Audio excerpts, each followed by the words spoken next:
একের পর এক মামলা দায়ের হচ্ছে বাংলাদেশের সাবেক প্রধানমন্ত্রী শেখ হাসিনার বিরুদ্ধে। পাশাপাশি বিএনপি সহ বিভিন্ন মহল তাকে ভারত থেকে দেশে ফিরিয়ে এনে বিচারের মুখোমুখি করার দাবি তুলছে। এসব দাবির মুখে প্রশ্ন উঠছে, ভারত কি ফেরত দিবে শেখ হাসিনাকে?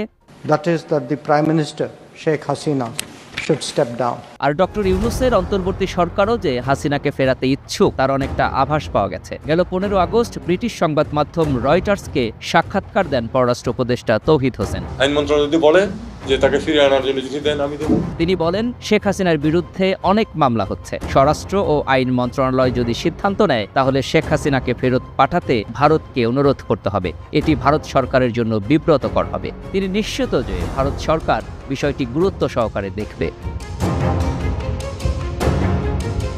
তবে শেখ হাসিনাকে দেশে ফিরিয়ে আনা কি আদৌ সম্ভব? ভারত কি দীর্ঘদিনের মিত্র হাসিনাকে ফিরিয়ে দেবে? এমন সব প্রশ্নের উত্তর দিয়ে একটি প্রতিবেদন প্রকাশ করেছে ভারতীয় সংবাদ মাধ্যম ইন্ডিয়ান এক্সপ্রেস। পত্রিকাটি বাংলাদেশ ও ভারতের মধ্যে স্বাক্ষরিত বন্দি বিনিময় চুক্তির বিষয়টি উল্লেখ করে।